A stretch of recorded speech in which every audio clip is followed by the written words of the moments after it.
pukul 6 waktu Indonesia Tengah. Inilah Radio Republik Indonesia Bau-Bau dengan Warta Kipton, berita seputar Kepulauan Buton.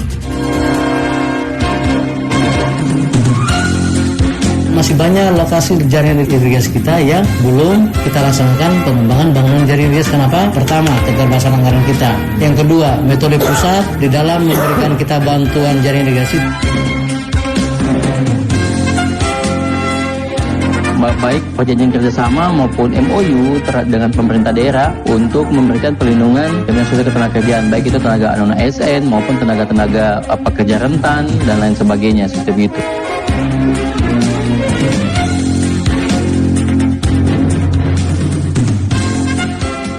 Selamat pagi, dari kawasan Bukit Wolio Indah kami sampaikan pokok-pokok berita. Dari 1.300 hektar luas areal persawahan yang ada di Kota Bau-Bau, baru sebagian kecil yang terjangkau jaringan irigasi betonisasi.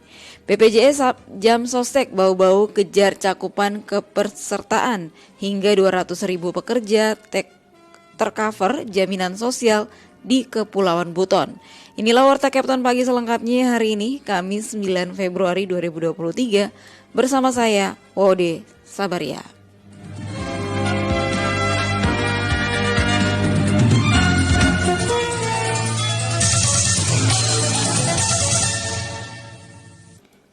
Baik, pendengar, kita ke berita yang pertama. Dari 1.300 hektar luas areal persawahan yang ada di Kota Bau-Bau, baru sebagian kecil yang terjangkau jaringan irigasi betonisasi. Akibatnya, tanaman petani kerap kali kekeringan ketika memasuki musim kemarau. Selengkapnya, Afriansa melaporkan. Baru 26 hektar yang bisa terair dibandingkan dengan 1.300, kan masih jauh. Dinas Pertanian dan Ketahanan Pangan Kota Bau-Bau mencatat dari 1.300 hektar luas areal persawahan di Bau-Bau, baru sekira 26 hektar yang memiliki jaringan irigasi tersier betonisasi untuk pengairan sawah. Sisanya hanya sebatas jaringan irigasi tanah yang tidak efektif mengalirkan air. Kepala Dipertan Bau-Bau Muhammad Rais mengatakan pembangunan jaringan irigasi tersier sebenarnya sudah diusulkan dalam APBD Kota Bau-Bau, namun tidak bisa diakomodir dalam jumlah banyak karena keuangan daerah sangat terbatas selama 3 tahun terakhir akibat pandemi COVID-19. Di samping itu, metode pemerintah pusat dalam memberikan bantuan jaringan irigasi tidak sepadan dengan luas areal yang ada. Masih banyak lokasi jaringan irigasi kita yang belum kita laksanakan pengembangan bangunan jaringan irigasi. Kenapa? Pertama, keterbatasan anggaran kita. Yang kedua, metode pusat di dalam memberikan kita bantuan jaringan irigasi tidak sepadan dengan luas areal kita. Contoh, satu paket kita bantuan irigasi dari pusat, kurang lebih 75 juta, itu harus membawahi 50 hektar lahan. Kan tidak masuk akal. Sementara kalau kita bikin 75 juta ini, paling tinggi 100 meter. Sedangkan 1 hektar kan 100 kali 100. Berarti lahan yang 50 hektar tadi, mau kita bikin jaringan 1 hektar. Ini kan kalau misalnya kita bicara 1.300 kan hanya 26 paket berarti. Kalau kita bicara tadi itu satu paket itu hanya 1 hektar, baru 26 hektar yang bisa terair dibandingkan dengan 1.300, kan masih jauh. Diakui Rais, selama ini petani merasa was-was ketika memasuki musim kemarau karena berdasarkan pengalaman sebelumnya, tanaman mereka kerap kali dilanda kekeringan, di samping karena sumber air yang sangat terbatas, jaringan irigasi hanya sebatas tanah sehingga tidak efektif mengalirkan air ke seluruh areal persawahan. Kota jaringan tanah kalau misalnya musim kemarau, air banyak terserap ke tanah, tidaklah sampai ke petakan sawah. Nah, itu yang jadi kendala juga kita, sehingga irigasi kita sebenarnya masih banyak jaringan irigasi kita yang belum betonisasi, masih saluran tanah, sehingga di musim kemarau ada berapa lokasi itu yang tidak bisa dijangkau oleh air tadi. Kenapa tidak dijangkau? Ya karena ketersediaan air kurang, di samping juga jaringan kita masih tanah, banyak air yang masuk terserap ke dalam tanah. Seandainya beton, mungkin masih bisa sampai ke sana. Tidak hanya itu, kata Rais, ketika memasuki musim hujan, petani khawatir tanaman mereka terendam banjir seperti kejadian tahun-tahun sebelumnya akibat hutan yang berada di atas areal persawahan itu sudah mulai gundul karena aktivitas penembangan pohon secara liar. Reporter RRI Bau-Bau, Afriansa, melaporkan.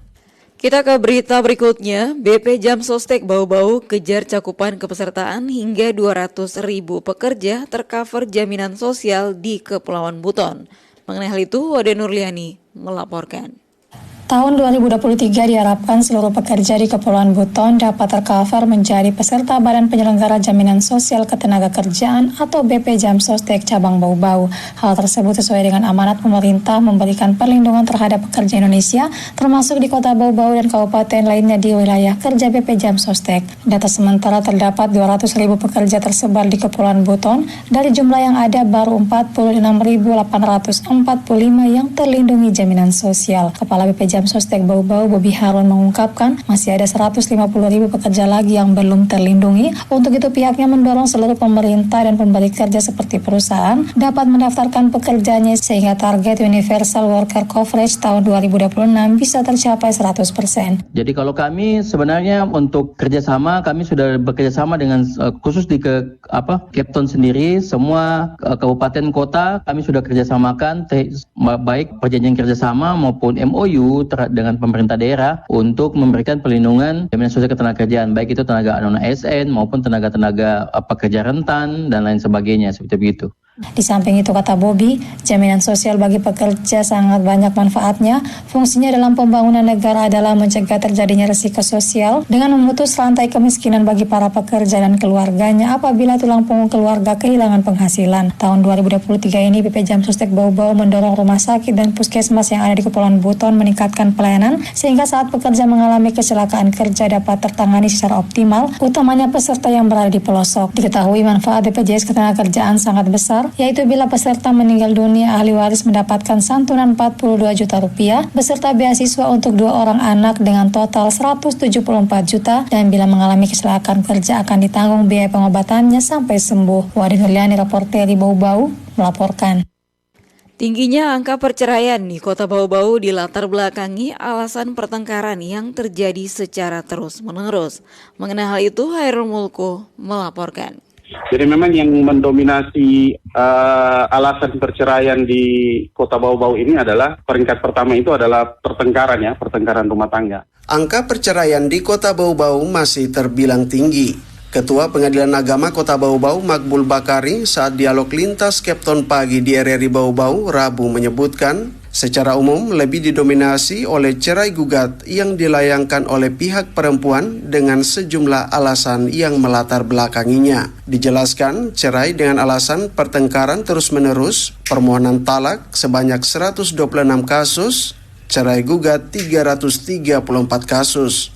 Alasan perceraian karena faktor ekonomi atau tidak dinafkahi tercatat gugat 10 kasus, sementara talak tidak ada. Kemudian dengan alasan KDRT untuk cerai talak 3 kasus dan cerai gugat 44 kasus. Perceraian dengan alasan salah satu pihak meninggalkan pihak lain tanpa kabar atau ditinggalkan begitu saja, cerai talak 131 kasus dan cerai gugat 312 kasus. Jadi memang yang mendominasi alasan perceraian di Kota Bau-Bau ini adalah peringkat pertama itu adalah pertengkaran rumah tangga terus-menerus. Kemudian peringkat yang kedua itu adalah meninggalkan salah satu pihak tanpa kabar. Gitu. Tidak ada pertengkaran, tiba-tiba salah satu pihak tuh pergi. Biasanya suaminya pergi kemana, tiba-tiba nggak balik-balik lagi. Nah, itu peringkat keduanya alasannya. Kemudian peringkat yang ketiga itu KDRT. Terjadi pemukulan. Tingginya angka kasus perceraian ini menjadi perhatian utama Badan Penasihatan, Pembinaan, dan Pelestarian Perkawinan BP4 Kota Bau-Bau. Kepada RRI, Ketua BP4 Kota Bau-Bau Muhammad Ahadiyat Zamani menyebutkan bersama para penyuluh agama di tiap KUA terus digencarkan upaya promotif dan preventif agar rumah tangga yang telah terbangun terus langgeng. Sesuai dengan fungsi-fungsi kami juga sebenarnya itu bagian sudah coba kami lakukan, ya. Yang pertama itu tentu bimbingan penasihatan dan penerangan mengenai nikah, talak maupun rujuk kepada masyarakat, baik itu sifatnya perorangan maupun dia kelompok. Ini sudah dilakukan, terutama di tingkat KUA kita. Karena kalau kita lihat strukturnya BP4 itu, KUA di masing-masing kecamatan itu merupakan katakanlah ujung tombak penyuluh-penyuluh, tempatnya untuk memberikan edukasi kepada masyarakat. Dengan gencarnya sosialisasi dan penyuluhan kepada masyarakat, diharapkan tercipta keluarga yang sakinah sehingga bangsa Indonesia bisa maju, bahagia, sejahtera, baik dari sisi material maupun spiritual. Reporter RRI Bau-Bau, Hairul Mulku, melaporkan. Anda sedang mendengarkan Warta Kepton, berita seputar Kepulauan Buton. Baik pendengar, kita ke berita selanjutnya. Nilai ekspor ikan 6 bulan terakhir di bawah pengawasan SKIPM Bau-Bau lebih dari 700 juta rupiah. Data SKIPM baru satu perusahaan perikanan di Kepton yang sudah beranjak ekspor ke negara tetangga. Mengenai hal itu, kembali Wode Nurliani melaporkan. Di bawah pengawasan Stasiun Karantina Ikan, Pengendalian Mutu dan Keamanan Hasil Perikanan atau SKIPM Bau-Bau, ekspor ikan PT Jaya Seafood selama periode Juli-Desember 2022 masih tetap eksis. Perusahaan ikan yang baru dirintis tersebut satu-satunya perusahaan di Kepulauan Buton yang mampu menembus pasar internasional meskipun dalam volume kecil tanpa proses perantara perusahaan besar di daerah Jawa. Sasaran negeri tujuan yakni Singapura dan kini tengah ancang-ancang mengirim ikan mentah segar ke negara Malaysia. Kepala SKIPM Bau-Bau Yuni Rawati Wijaya menyebutkan, dalam sebulan PT Jaya Seafood mampu mengekspor 8 hingga 10 kali pengiriman per bulan. Sayangnya pada akhir tahun pengiriman merosot akibat cuaca ekstrim. Hal tersebut tidak dapat dibendung. Meski begitu, kegiatan ekspor yang baru dimulai Juli 2022 tersebut masih tergolong stabil. Ya, tapi kalau secara ini stabil. Tidak ada juga peningkatan, tidak ada juga penurunan, nanti sekitar 8 sampai 10 kali per bulannya frekuensinya ya. Ya, cuma untuk daerah tujuan, kalau lalu kan hanya Singapura. Nah, kemarin dia ada sempat 2 kali mengirim ke Malaysia. Tapi dalam jumlah kecil, menurut perusahaannya itu hanya sampel. Mungkin dia akan memasarkan ke buyer di Malaysia. Jadi hanya ngirim sampel sempat 2 kali. Tapi kelanjutannya belum ada realisasi untuk pengirimannya. Lanjut Yuni, yang membuat PT Jaya Seafood akhirnya bisa ekspor adalah perusahaan tersebut telah mengurus sertifikat HACCP lalu terbit dengan status C. Sertifikat Hazard Analysis and Critical Control Point itu merupakan syarat agar dapat mengirim produk luar negeri secara mandiri. Adapun pengiriman ekspor ikan jenis tuna loin dalam 6 bulan terakhir ke luar negeri di bawah pengawasan SKIPM Bau-Bau secara total mencapai 5.663,7 kg dengan nilai mencapai 745,5 juta rupiah. Yuni berharap jejak Jaya Seafood bisa ekspor juga diikuti oleh unit pengelola ikan lainnya di Kepulauan Buton, apalagi beberapa perusahaan perikanan seperti di Wakatobi dan Kabupaten Buton telah mengantongi HACCP grade B. Adapun pengiriman ekspor PT Jaya Seafood melewati jalur kapal cepat ke Kendari, selanjutnya terbang ke Bandara Singapura via Jakarta. Perikanan dari Bau-Bau itu diduga menyuplai beberapa restoran. Wade Nurliani, reporter dari Bau-Bau, melaporkan. Baik pendengar, kita ke berita berikutnya. Pemerintah Kota Bau-Bau bekerja sama berbagai pihak menggelar kegiatan vaksinasi massal seluruh dosis termasuk booster 1 dan 2 di Lipo Plaza Buton. Kegiatan pemberian antibodi kepada masyarakat tersebut akan berlangsung hari ini, Kamis 9 Februari 2023.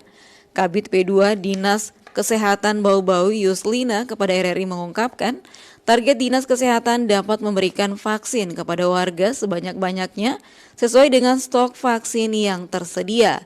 Agenda vaksin di Lipo merupakan upaya meningkatkan cakupan vaksin di Kota Bau-Bau yang masih tergolong rendah, terutama booster 1 dan menggenjot booster 2 kepada warga yang telah lengkap dosis vaksinnya, sehingga imun seluruh masyarakat meningkat serta terhindar dari penularan COVID. Pelaksanaan vaksin terbuka untuk umum, siapa saja boleh mendapatkan layanan vaksin asalkan berkewarganegaraan Indonesia mulai pukul 10 waktu Indonesia Tengah hingga selesai. Untuk mendapatkan layanan cukup membawa identitas diri dan setelah menerima vaksin booster pertama atau dosis ketiga. Baik pendengar, kita ke berita yang terakhir. Pengadilan Agama Bau-Bau ajak masyarakat untuk menghindari pernikahan secara siri. Semua peristiwa nikah harus tercatat yang dibuktikan dengan buku nikah. Mengenai hal itu, kembali Hairul Mulku melaporkan. Kalau menikah itu sebaiknya tercatat. Jangan sekali-kali mau dinikahi secara sirri. Ini banyak kasus loh, yang dirugikan itu adalah perempuan karena nikahnya tidak tercatat. Ketua Pengadilan Agama Kota Bau-Bau, Makbul Bakari, SHIMH, mengharapkan setiap peristiwa nikah harus tercatat yang dibuktikan dengan buku nikah. Pesan tersebut disampaikan Makbul khususnya kepada kaum wanita yang akan berumah tangga. Menurutnya, pernikahan yang tidak tercatat atau yang awam disebut dengan nikah siri hanya akan merugikan kaum wanita pada akhirnya, misalnya saat menghadapi permasalahan dalam rumah tangga. Dari beberapa kasus yang ditangani Pengadilan Agama Bau-Bau, permasalahan rumah tangga akan sulit diselesaikan jika pernikahan tidak dibuktikan dengan dokumen buku nikah. Kalau menikah itu sebaiknya tercatat. Jangan sekali-kali mau dinikahi secara sirri. Ini banyak kasus loh yang dirugikan itu adalah perempuan karena nikahnya tidak tercatat. Kalau nikah tidak tercatat itu kan secara hukum perempuannya nggak bisa nuntut ketika dia terjadi kekerasan dalam rumah tangga, dia dipukul, dia dianiaya oleh suaminya, itu dia nggak bisa ngapa-ngapain, nggak bisa laporkan suaminya ke polisi karena statusnya dia bukan suaminya secara hukum, jadi tidak punya legal standing. Jadi ketika dia melapor ke polisi, polisi pasti mintanya mana buktinya kamu kalau itu suamimu, nggak punya buku nikah kan? Selain masalah KDRT, permasalahan lain yang akan sulit diselesaikan jika tidak menikah secara tercatat adalah ketika suami menikah lagi. Sang istri tidak bisa mencegahnya karena tidak memiliki bukti hukum bahwa keduanya adalah pasangan suami istri. Dan yang lebih merugikan lagi, ketika suami meninggal dunia, sang istri tidak bisa mendapatkan harta warisan peninggalan suaminya. Nah, makanya itu diingatkan ke masyarakat, jangan mau ditipu oleh, diiming-imingi oleh sesuatu yang menggiurkan. Kalau perkawinannya tidak tercatat, sebaiknya jangan, dihindari. Karena itu dampaknya sangat nih. Yang paling dirugikan itu adalah perempuan dan anak. Kalau laki-laki sih enak dia, nanti dia menikah lagi, begitu. Tapi yang dirugikan itu perempuan sama anaknya. Lebih dari itu, kata Makbul, pernikahan tidak tercatat juga akan turut merugikan anak. Penerbitan akta kelahiran bagi anak dari orang tua yang tidak memiliki buku nikah tercatat anak dari ibu. Begitu juga di kartu keluarga. Belum lagi ke depan pasti akan membutuhkan dokumen pengesahan nikah yang diurus di Pengadilan Agama. Reporter RRI Bau-Bau, Hairul Mulku melaporkan.